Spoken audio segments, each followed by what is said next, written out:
Serenbe is a place where the innate connections humans have with nature and all living things is celebrated through work and play. And we're here to tell the stories of those who have been inspired by this biophilic way of life in our community and across the country. This is Serenbe Stories.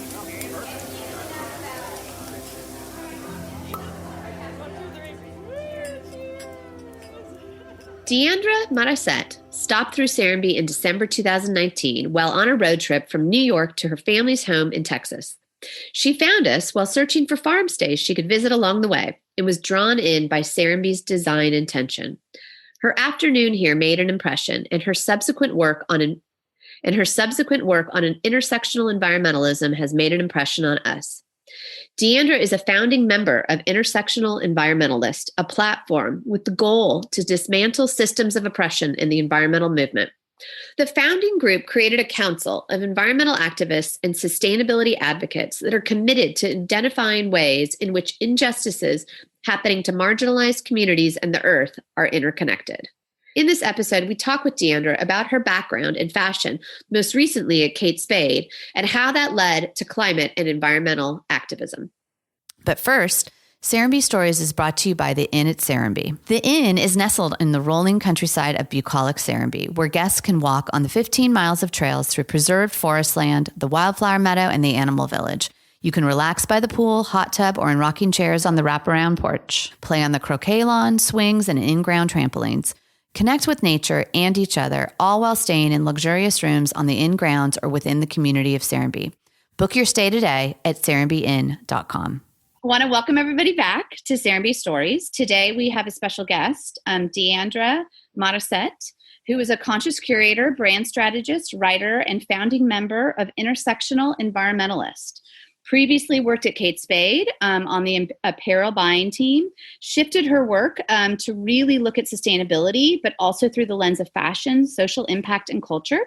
She's doing digital downloads and educational experiences online to help people explore sustainability, the issues that impact people and the planet. Welcome. Hi, thank you so much for having me. Good morning, everybody.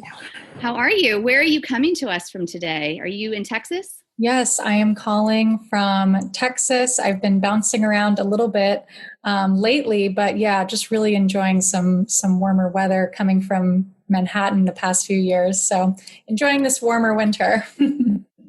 Definitely. You recently moved back to Texas. You were in New York for a few years, right? Mm-hmm. But you grew up in Texas. Is that right?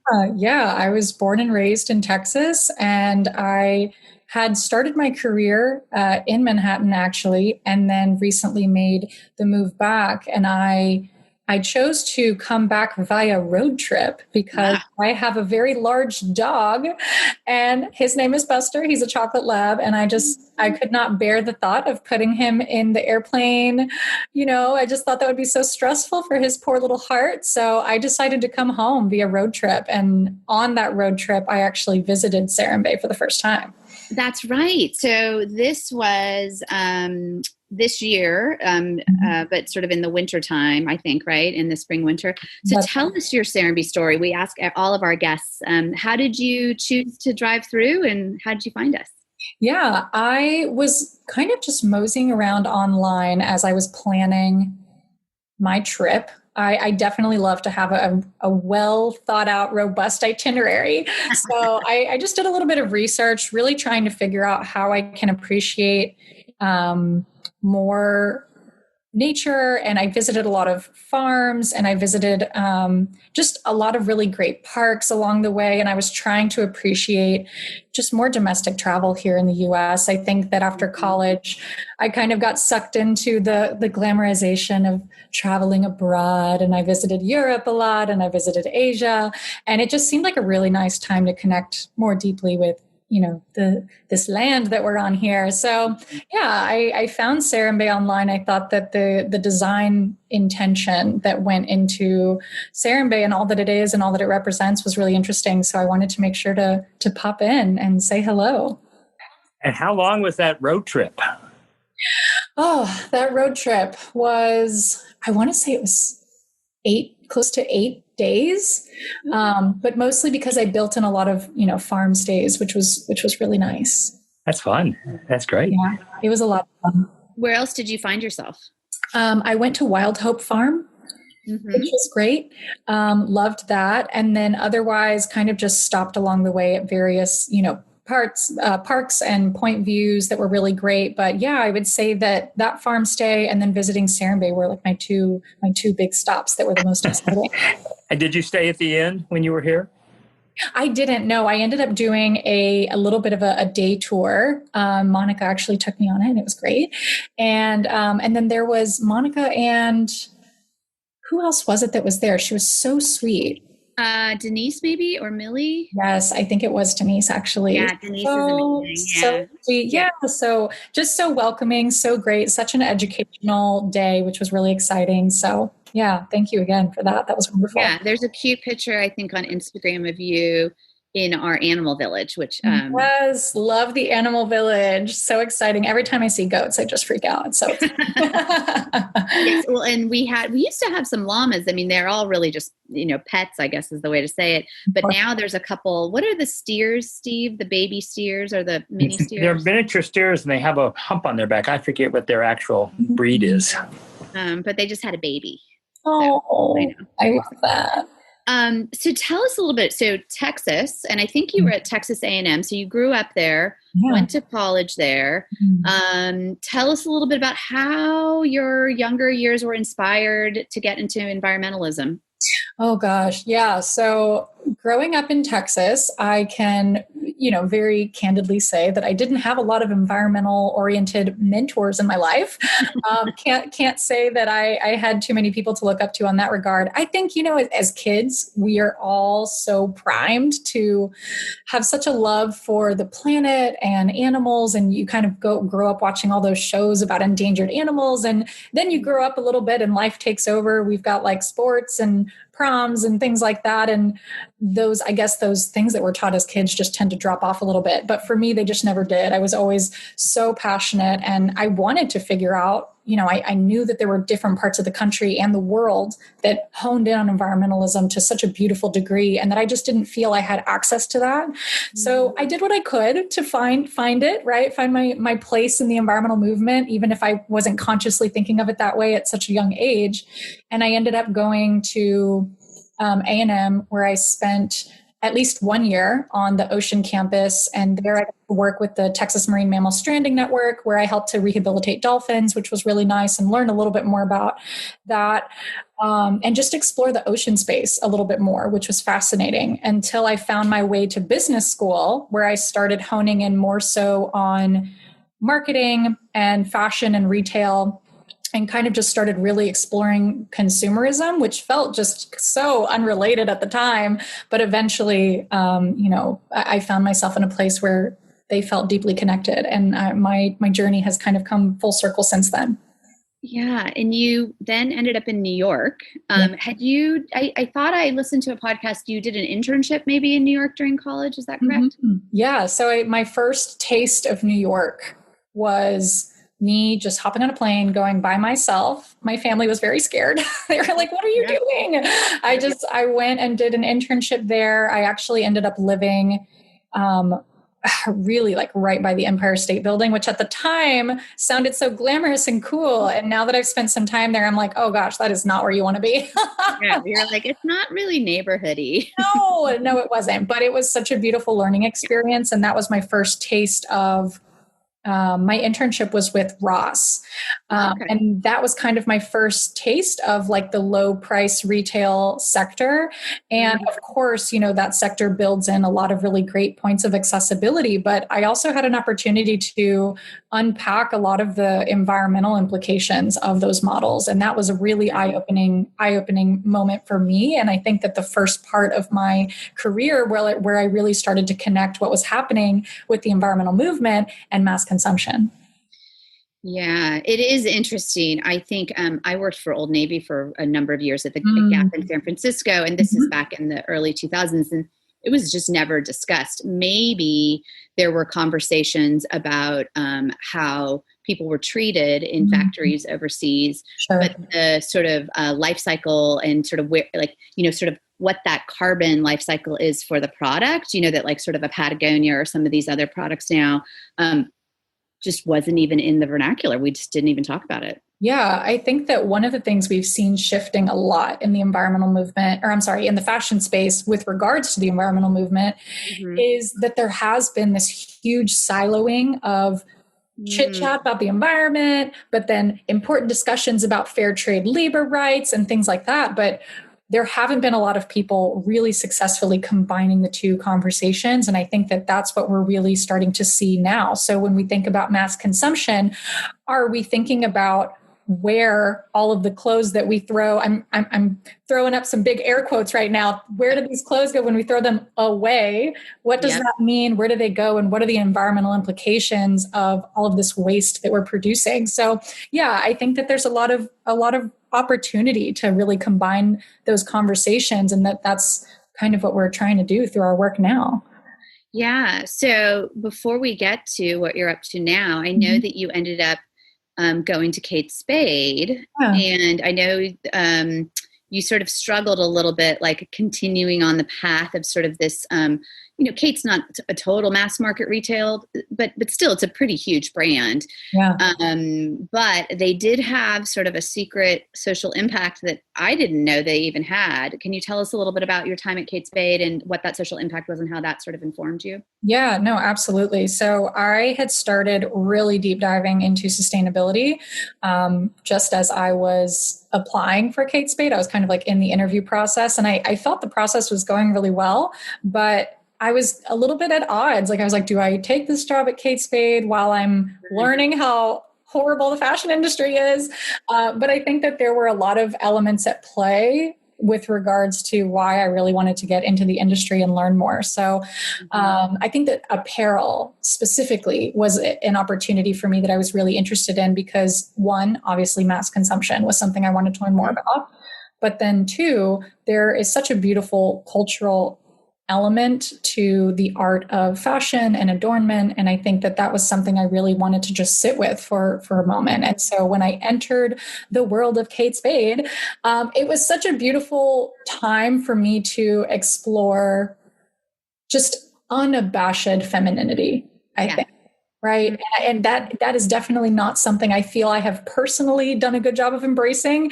But also just not, I would say even just aesthetically, anybody who's listening and, has Kate Spade imagery in their head, I wouldn't say that I, from a personal style standpoint, identify with that aesthetic at all. So it was just interesting to kind of be an outsider looking in on that style.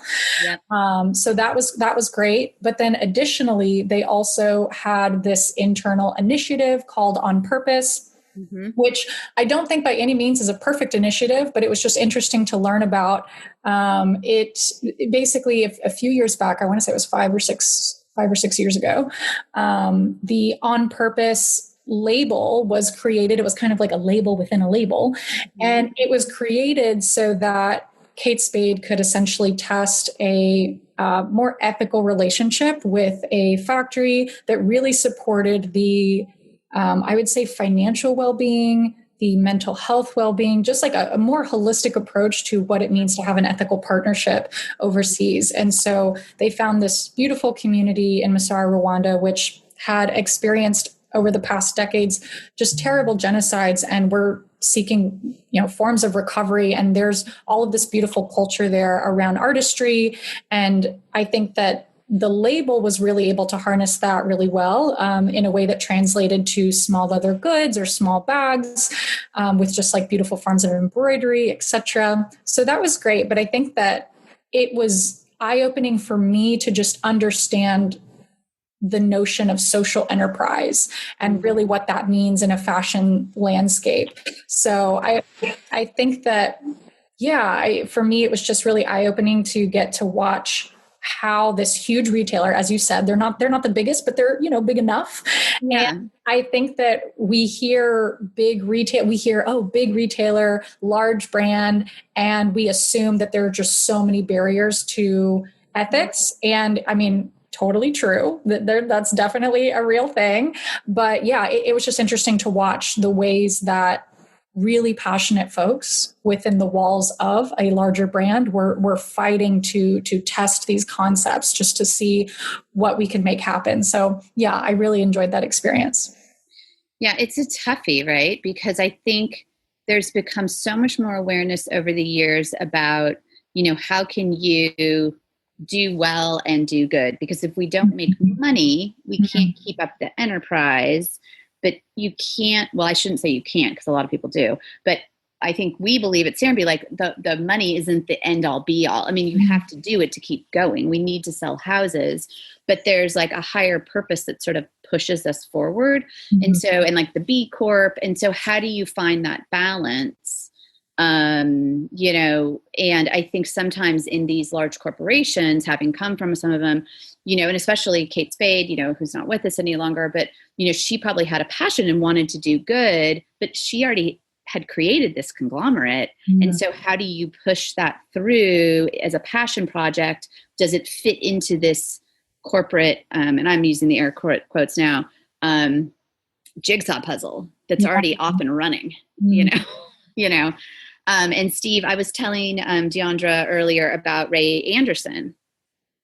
And I think that that's an interesting story of how he has really turned interface, or he's no longer with us as well, but he was really a mentor of yours, Steve, and how he really turned interface to be carbon neutral. But I'm not sure if you can think about his struggles that he had as that was sort of beginning. Well, the overall on this subject is, the only true sustainable or sustainable method is when it is for profit. But our problem is we've gotten to where profit is the lead rather than a piece of the entire thing. And that's certainly when Ray realized that the carpet industry was one of the huge polluters after reading Paul Hawkins' book, it wasn't to become a nonprofit carpet company. It was how to become a sustainable for-profit company. And so I think that's a lot of times where people get mixed up.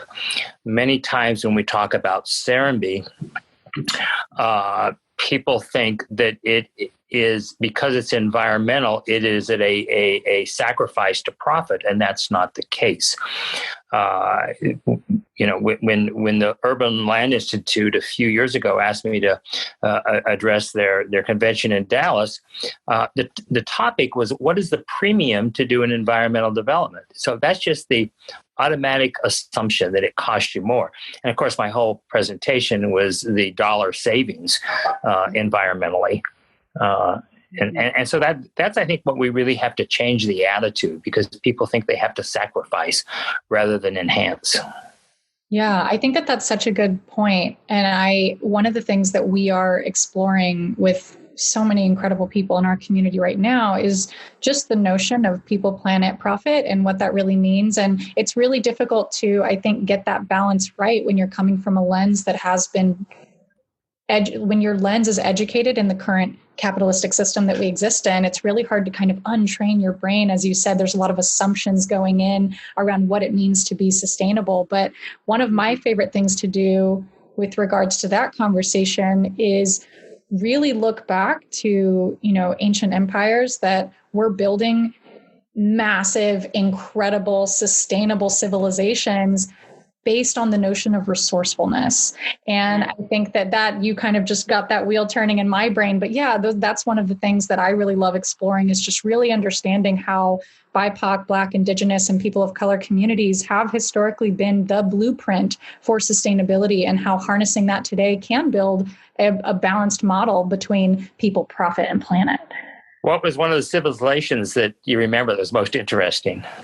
I think that, I might be a little bit biased coming from my Mexican background, but I will say that one of the, studying the Aztecs, who, had their own problems and issues with, civilization and culture, they still just had a really interesting take on agrarian urbanism. And I think that just like a really resource efficient culture that was highly productive from an agricultural standpoint, that recycled tons of nutrients from their wastes. And I think that when the Spanish came to colonize the Aztecs, they were so impressed with the way that the Aztecs had built their civilization and their framework. And I'm still unpacking why this happened, but in the midst of colonization, they actually ended up dismantling a lot of that framework. And Mexico City, even today, really suffers as a result of colonization kind of coming in and imposing their own thoughts about the way that infrastructure needs to work from a sustainability standpoint. So I'm still unpacking so much of that, but I just think it's so incredible to learn about how just taking a step back to look at our ancestors and our culture can inform so much of the progress that can be made today. Well, it's probably going on right today in our food systems. You look at how efficient, and it was better for the soils and the food we ate 100 years ago, 80 years ago. Mm-hmm. And we've totally destroyed that agrarian economy, the economy of it, the healthy food, and we're destroying the soils. So you can easily see how it happened. We think efficiency is the answer, and it actually destroys so much. Yeah, 100%. I recently read, I don't know if y'all have read this book, but I recently finished reading Braiding Sweetgrass. And just such a beautiful book that talked a lot about the way that Indigenous communities really view their relationship with the planet, and how science has done us a little bit of a disservice, really ignoring that relationship. And I think that for me, what I took away from not only that book, but a lot of the studies that I've been doing over the past few years, is that when we don't bring Black, Indigenous, and people of color communities and just the wisdom that comes with that ancestry to the forefront of environmental conversations, of sustainable design conversations, when we lose the cultural element, we lose beautiful ways of looking at the world. And I think that that's why we are largely in the mess that we're in. Yeah, I totally agree with you. In fact, you might enjoy, if you haven't read it, there's a woman, Julia Watson, who is a British kind of activist and academic. And I think her book is called Low Tech, and it's all about Indigenous technologies. And she started out her time studying in Borneo and talking about living bridges and the technologies, these engineers, right? These people who still are there, part of the culture, that know how to make these living bridges, and how, I know, right? And maybe that doesn't work at Serenbe, right? Although we do have some cool bridges that are sort of living. The technology that I do agree, colonialism and industrialization, we're all about progress. We're all about forward. And really, sometimes we need to look backwards. Or really, we always say, look to nature. For solutions. No. But and it's called Braiding Sweetgrass. I'm going to look that one up too. Yeah, I highly recommend it. It honestly isn't that long of a read either, but just really eye-opening. And just as a spoiler, you'll never look at a strawberry the same way after you read that book. Okay, good. So beautiful. But yeah, Steve, I think you hit it on the head too with regards to kind of summing up our perception today and our point of view being very efficiency driven. And one of the things that I like that book touches on is, as opposed to viewing our progress as through the lens of efficiency, it's more so through the lens of reciprocity. And I think that's really beautiful. So highly recommend that book. Great. Good. So that leads us sort of perfectly into COVID hits, you're home, you finished your road trip. Yes. And how does sort of this movement that or the journey you're on with a couple co-founders called Intersectional the Intersectional Environmentalist, I can't even say it, Intersectional Environmentalist. It's a mouthful. How does it happen? How does it come together? Obviously, this has been a huge year to sort of rethink everything and how we do everything. But tell me how this came about. For sure. So I came home from my road trip, and I guess just to shed some light on that road trip, I had decided to quit my job at Kate Spade. I really needed some time to really assess just my relationship with not only fashion, but just consumption in general. And I think that in a larger scope, capitalism. And so I quit my job, was very privileged in that I have a lovely home to come back to with my family here in Texas. And so I road tripped back home. And I think that my intention initially was to just take a beat and go back to New York, but then quarantine hit. So we were kind of stuck here in Texas for a moment, which ultimately ended up being, I suppose a good thing for everything, for the things to follow. So I was home, I was here, and then the resurgence of the Black Lives Matter movement happened after the murders of George Floyd, Breonna Taylor, and many others. And so I found myself visiting friends, as safely as possible in Austin, Texas. And during that time, while we were there and we were protesting and just trying to wrap our heads around everything that was going on, our founder, Leah Thomas, experienced a really interesting session of virality, if you will. She had posted on Instagram about her views on intersectional environmentalism and really what that means to her, which we can definitely get into. But I guess just to expand on the virality, when we came back, I remember we came back to one of my co-founders' houses, not my co-founder at the time, but one of my co-founders' houses. And we got on the phone with her really just to congratulate her on not only the virality, but just the language that we saw was equipping something that we thought was budding, something that we thought was shifting the narrative a little bit. And it just felt really important. And on that same phone call, we decided to build a website of resources that somewhat mimicked a blog that I had prior to that, just, people to follow, things to read, things to watch. And we had no idea what was going to come of that. We built this little website in a week, thinking that maybe it would just help our own communities that we had kind of been operating within, host some really powerful conversations. We definitely live in a beautiful ecosystem where we, in the past, would just enjoy each other's blogs and each other's posts. And we were a very small little network. And then through that website and the virality of Leah's post, we launched the platform to coincide with the website, of course, Intersectional Environmentalist.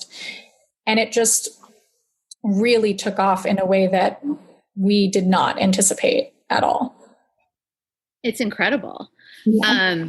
Absolutely incredible. So tell me a little bit about, for people who don't understand or sort of aren't familiar with the term, intersectional is was it Kimberly Crenshaw that sort of popularized that? Yeah. So I'll definitely give the rundown. So just intersectionality as just a single term, was inspired by a group called the Combahee River Collective, which was a Boston-based group of Black feminist lesbians who formed in the 70s to really address how they were being left out of both the feminist and the civil rights movement.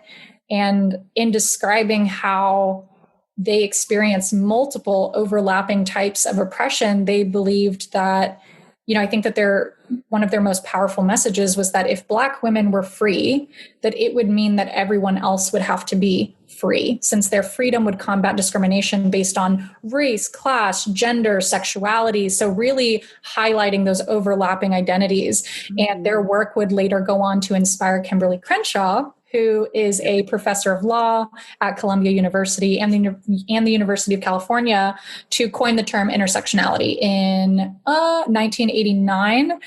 And in the past decades, this theory has really expanded to include the experiences of immigrants, folks with disabilities, and those whose lives are impacted by multiple forms of discrimination. And through an intersectional analysis, activists today are learning how to build more inclusive movements and amplify the voices of those who have traditionally gone unheard. So later during my I guess during the founding of my company, just before that, when Leah went viral, her post included the way she applied this to environmentalism. So she described intersectional environmentalism as an inclusive version of environmentalism that advocates for both the protection of people and the planet. And I think that we hear that a lot. We hear people on the planet, but historically people haven't been such great advocates of people. So really it's specifying that it identifies the ways in which injustices happening to marginalized communities and the earth are deeply interconnected. And it brings those injustices done to the most vulnerable communities and the earth to the forefront of the conversation and does not minimize or silence social inequality and really advocates for justice for people on the planet. That was beautiful. Thank you. Leah's words. Well, both of you. It was fantastic. I think that even hearing climate, adding climate, adding justice to climate or adding crisis to climate, I think has been very, very impactful this year, if not prior, but really coming into sort of more of the nomenclature of the culture this year, and really understanding the ethics of climate activism. Right. And I know, Steve and I talk about it, if for those listening, you'll both know that we're both white, but, it's been kind of a male white dominated world, and that's kind of obviously many things. And so we have worked really hard with a biophilic institute that we're both on the board and Steve chairs of how do we bring, women in, how do we bring BIPOC in, how do we bring students in, that it isn't just the senior, white men. And it's a challenge sometimes. But what we found is everybody's out there. You just have to look really hard, and you have to expand your network. So I think your group is an amazing place that we'll be looking to more and more to pull people in to have those conversations. Tell me, so that this happened in sort of the late spring, summer. This launched in July. July. Oh my God. It was like yesterday. No, I know. It really has just been so fast. So fast. Tell me, you guys are kind of, growing it in public, if you will, right? Which is a really beautiful but kind of vulnerable way to grow a business.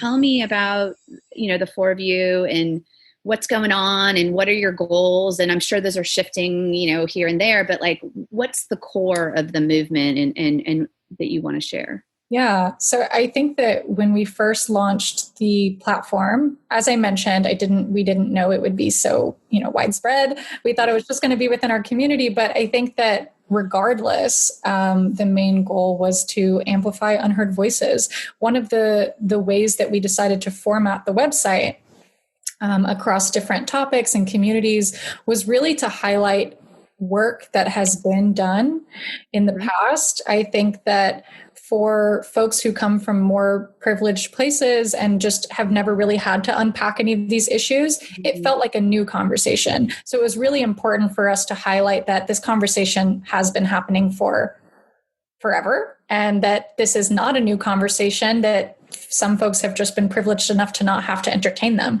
So it was really important to us to build kind of this resource hub that would really amplify and highlight the work of folks who have been unpacking these difficult topics and difficult conversations for such a long time in a way that is really deeply rooted in the way that BIPOC communities have engined sustainability. And so, I think that was kind of the starting point. And now a lot of the things that we're testing and building are really rooted in that, just amplifying unheard voices. Which is amazing. And the Kimberly Crenshaw, who also has a podcast, which is amazing for our listeners to totally look at. Intersectionality matters. Yes. She's an amazing voice and curates incredible people that, and I think your point of sort of a new conversation, right? because everybody comes into it at a different place in their lives, right? And I know, Steve, I was always sort of fascinated. I grew up in the 70s in Los Angeles, and, was just like your typical kind of suburban kid. Didn't really think about sustainability. Like, we recycled, my mom macrameed, whatever, but nothing much.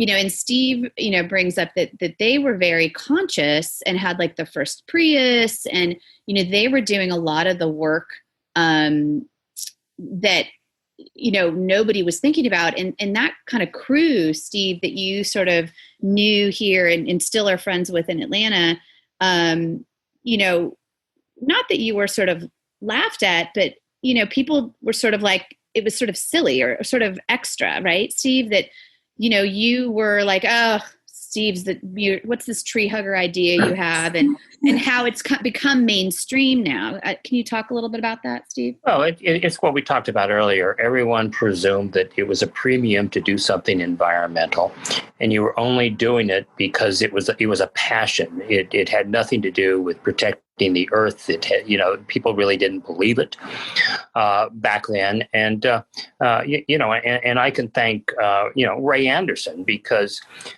even before he talked me into doing Serenbe, we had started the bed and breakfast in some of our outlying buildings, and so he entertained there. So I got to meet all the real voices of the 90s that were in that environmental movement, and it was relatively small. Which is the amazing part. And Ray formed what he called the Eco Mafia. And it was simply when some key person was visiting Atlanta, there were a group of us he would call and say, let's have lunch. And it was a very informal, and there were only 12. I mean, if we had 14 at a lunch, it was a big deal. That's how small the movement was, and so it was common sense. But yeah, it was. And when we started Serenbe, I realized that I needed to drop the word environmental community, because people thought I was building straw bale houses and solar, and I realized at that point that if we were going to change the financial markets, I needed to just build a great place that had all the environmental components. And that's what we did, and that has changed attitudes in a lot of diverse industries, because the people move here just because it's a great place, and then they learn about recycling and the importance of solar and reduced energy demand and all those things, and then they can take those into their various industries. Yeah, I love that. And I think that one of the things that, there are so many great initiatives like that happening right now. And like, I love I don't know if y'all are on TikTok, but there's like this trending hashtag that's like cancel lawns. Yay! Cancel lawns. And I think that that's so beautiful. And I love to see all of these different initiatives kind of coming together. And for me, what I hope to be able to continue to do, like through through our work, is to really make sure that as we go uncovering these really beautiful solutions that can inform the way that we choose to live moving forward and the way that we want to progress, is that we're simultaneously unpacking why certain communities don't get to live that way. Yep. And really making sure that we're building in modes of accessibility as we're creating these things and testing new concepts. And I think that that's really, the flip side of the conversation that hasn't been had enough. No, and one of the big issues in there that bugs me is affordable housing. Everyone talks about affordable housing, yet we don't talk about the reduced energy demand. I mean, I think it's a crime to do a affordable house that has a power bill, because it doesn't have to be today. The technology is there, whether it's geothermal and solar, for a very small premium. That should be added in, because then it's true affordable housing. Yeah, right. That's like a more like, how can we look more holistically at what we're offering and deeming accessible? That's right. And they should all have gardens. I mean, every person graduating from school should know how to grow and prepare their own food. And every affordable housing community should have a farm within it. Oh my gosh, criticizing the education system is just a whole nother episode, Steve. We'll have to have you back for that one. One of the things that I think, is wonderful is that you've talked about a little bit is language, and building community around that language. Can you talk a little bit about that, of like what you guys are doing? Because I think intersectionality is such a wonderful word, and it's, if you will, a new word, and sometimes the old words get co-opted. Can you talk a little bit about that concept? Yeah. So, using the term sustainability, over the past few years has brought me personally so much, but I think that the way that it was heavily co-opted before my discovery of it, or a personal adoption of it, really brought me into still a very educational space, but one that was, very white-led. I understood sustainability and visually associated that language to be, white women in beige clothes with trash in a jar. And, I think that that's all fine and well, but I think that the reason why, language in the process of being co-opted. And what I mean by that for folks listening is, in this context specifically, at least for me, it's more so about a harmful, whether intentional or not, a harmful level of erasure that really deroots the word. And so I think that sustainability, while it brought me so much good, it didn't bring me to a place where I could understand my own identity within the sustainable movement because of how it had been co-opted by a white-led narrative. So finding intersectional environmentalism really meant getting to the root of what sustainability is, and really learning that BIPOC communities are the blueprint for sustainability. And so I think that, there may come a time where intersectional environmentalism gets co-opted and shifted and moved, but language is incredibly fluid. And I think it's important for us to be open to evolving and understanding both why we need new words and new language to get behind, but also what the heck happened to the last word and how can we avoid that in the future? So yeah, sustainability will still very much so be a part of my language, a part of the words that I use, but categorically it's just been, kind of shifted and shown in new lights that for me aren't building the most inclusive movement. Yeah, well, and I think not to dig into politics particularly, but just to talk about, Republican and Democrat, if you talked about environmentalism, over the past, 30 plus years, it became this sort of liberal Democrat, it became political versus a policy initiative. And it's so unfortunate because we've lost so much time. And it's really not, it shouldn't be political. It's a human initiative, right? And so how can we bring it back to that? And I think what you're doing, helps bring us back to thinking about the environment as, there's policies we can have around it. It's not a political divide. It should be, everywhere we're going. It's, what if it was the new, this isn't new, but the, new moonshot, we should all be together, moving forward together, towards, restoring, the planet and sequestering. 100%. I agree. And I think that it's important to even note that there are plenty of, super liberal environmentalists that are like, why are you talking about race in a topic or in a conversation around environmentalism? And some folks just really don't want to understand how deeply connected they are and how deeply they inform each other. And so I think that that's, I for conservative folks or conservative groups that think that we're all over here in la la land, I would say that for a long time, BIPOC in a liberal community or a liberal setting have had to fight for their identity and their voices within a liberal environmental movement as well. So I wouldn't, I wouldn't pat the liberal movement on the back either for being particularly inclusive. I think that's a fantastically great point. And I think, again, back to the whole idea of the new conversation where you've come in is if you don't it's up to each individual to be curious and ask questions and educate themselves. Yeah. And it's okay if you didn't know, and it's okay that maybe you were on the wrong side or didn't understand, because it's all about going forward and how we can, shaming people and canceling them is, some people maybe need to be canceled, but like really, that's not the best solution. It's really about how do we bring, not in a bring people together just to bring them together, but truly to have a conversation. Yeah. Like, why do you feel this way? And why do you not realize? And, and I think, cities are really interesting when we talk about, biophilia. Serenbe's set in the country here with nature, but it has sort of a city feel, right? The way that it's laid out. But big cities, quote unquote, Atlanta's, the New York's, there are so many things that can be done. And one of our favorites is green infrastructure, which just sounds so boring and wonky. But like, what if you brought green infrastructure, sort of back into cities? Where you daylighted your stormwater, and now these sort of creeks that were hidden are back, and we have green back into the city. So everybody can enjoy it. And it's not, oh, I have a view because I can afford it, or I have the ability to go to a park, but it's actually in my backyard, in my city.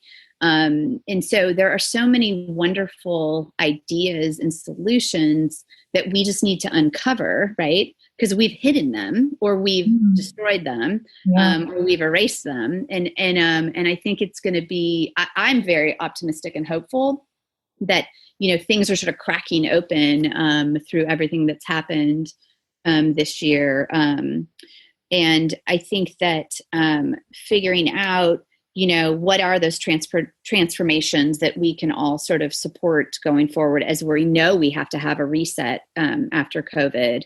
And with the Black Lives Matter movement, I think, really listening to voices and sort of, again, back to Indigenous solutions. Yeah, no, I agree completely. And I think you hit it as well when you were talking about, cancel culture. I think that, of course, there are some folks that just really need to get canceled. But I think that for the most part, it's really about shifting that to calling in. But one of the things I think that personally we need to all do before we, I don't want to say before we engage, we should always be engaging, but I think a really good personal practice is just honing in on, we all have different forms of fragility.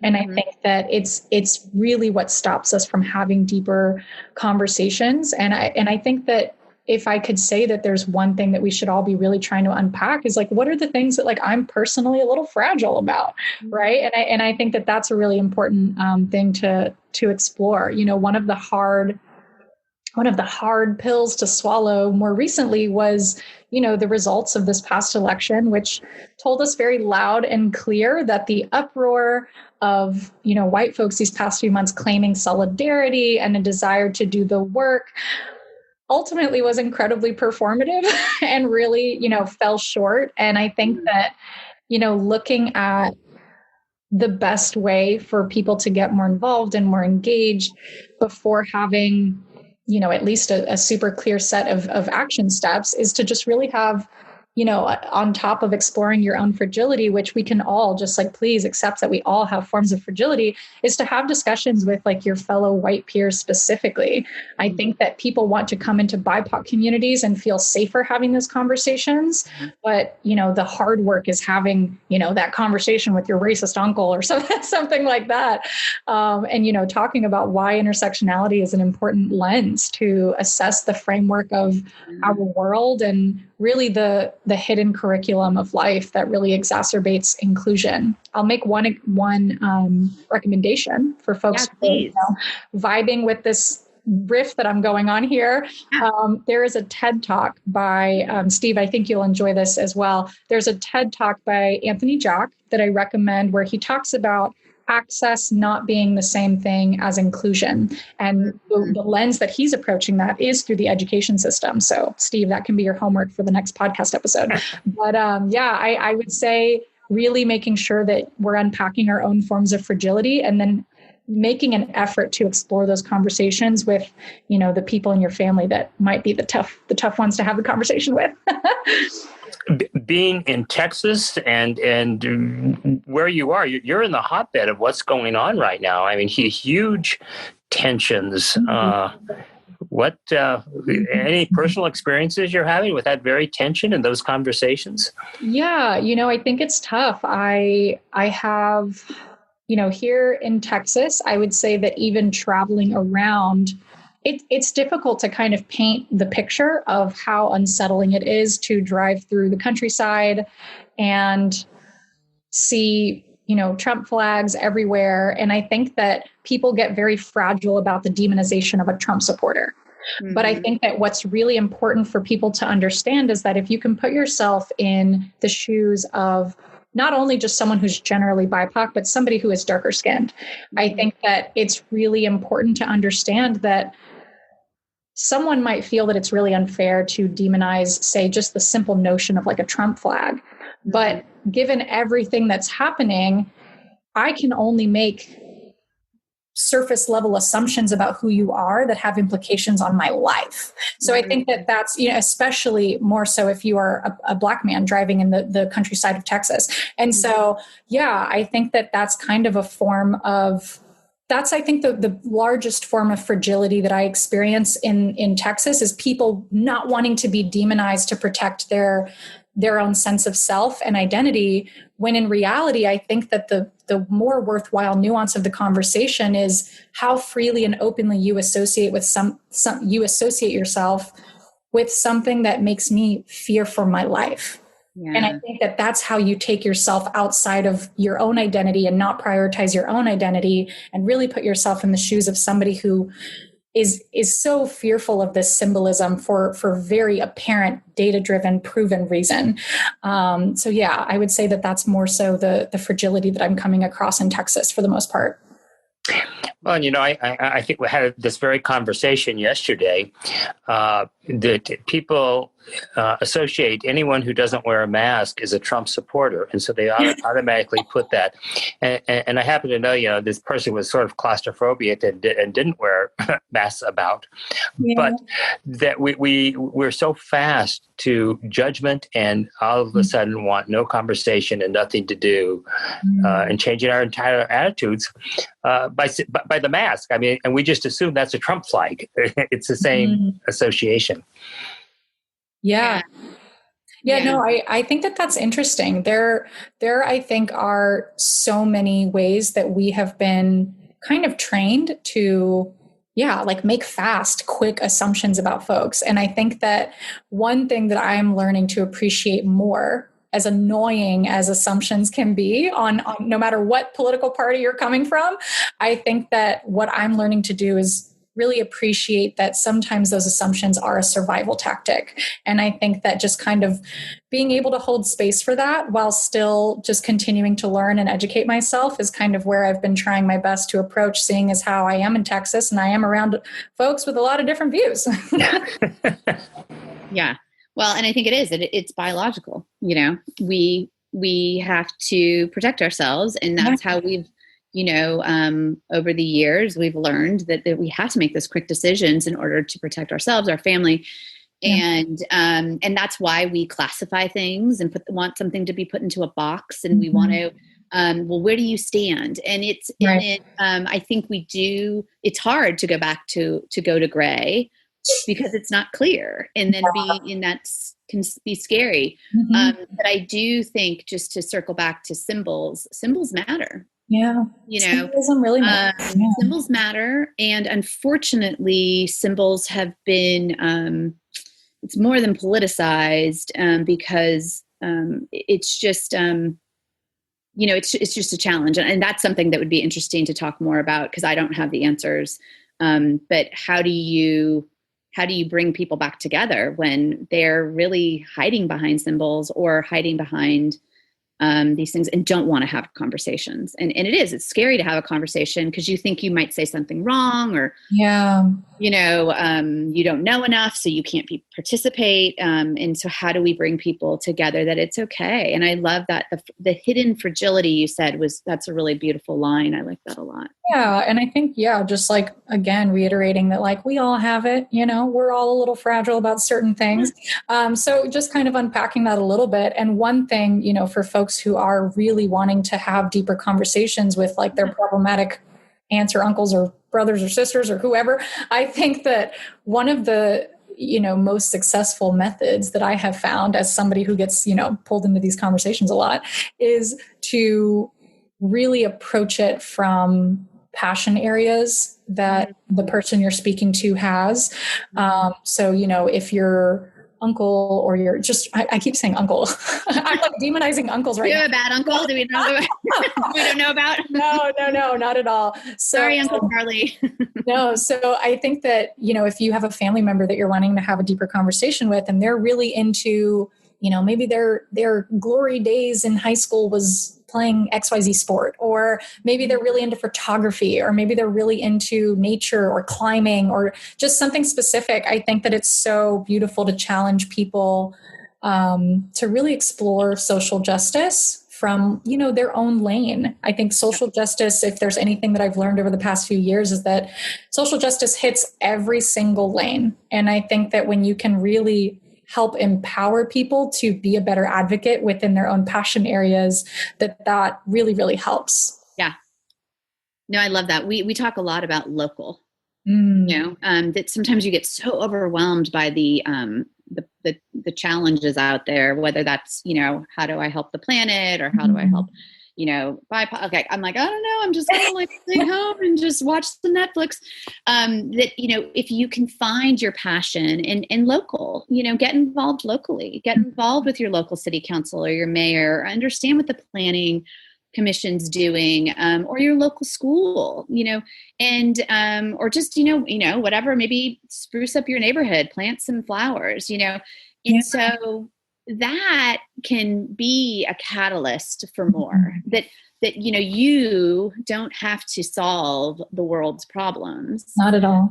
And I think, and I'll just speak personally, that in the past for me was just like overwhelming, and, my recycling or composting, I was like, is this even doing anything? And so how do you, find something local, grow your own community, and then who knows where that sparks and blooms into something that's, regional or national or global. But that's something that we talk a lot about is like, you don't have to go, we can vote, which we should all do, but like, it doesn't have to be solving this like world problem. There's a ton of stuff going on in your backyard that needs fixing. So no, 100%. And I think I love that you brought up recycling, because I think that that's like the, iconic staple of the environmentalist, right? It's like recycling. Yeah. And I think that when we find, small modes of action within our own lives, one of the things that I hope our platform does, and just like the work of, people that are trying to get more engaged with intersectional environmentalism in general, is that we really start to shift the narrative around what we are doing, but rather who we are doing it for, and really kind of lean into that mode of reciprocity. So, rather than thinking about the efficiency of recycling and how we can make it better, of course, that's an important question to be asking, but who are we making it better for? And how can we identify who is being most negatively impacted by our trash, So I think that just kind of asking, those questions in a way that is more rooted in reciprocity rather than rooted in, like Steve said, efficiency for the sake of efficiency. I love it. I want to do a whole podcast on reciprocity. I can't even say it. No, it's a new word for me as well. It's a great one. Reciprocity. You'll definitely be saying it a lot after you read braiding sweetgrass. I'm going to do that. Mm-hmm. Do you have any final topics or thoughts? I mean, you've been so many wonderful nuggets you've given us that you want to share, or you're starting your new podcast. Tell us about that. Yeah. So I guess I'll leave y'all with that. We're definitely going to be unpacking more of these conversations. My team, Intersectional Environmentalist, we just launched a podcast called Dismantled. Love it. Yes. So go follow us on Apple or Spotify, whatever your preferred medium is. But yeah, we're really excited we just have such a robust, beautiful community of people who have been doing this work for so long across many different, passion areas. And yeah, we're just really excited to build a safe space to have those conversations. Oh, well, we thank you so much for taking the time to spend with us. This has been a delight. Yeah, thank you so much for having me. This was exciting. And I can't wait to come back and visit when the world opens up a little bit more. Open invitation. You let us know and we'll go walk in the woods. Look forward to seeing you in person next time. All right. Thanks so much, Steve. Thank you. Thank you, Monica.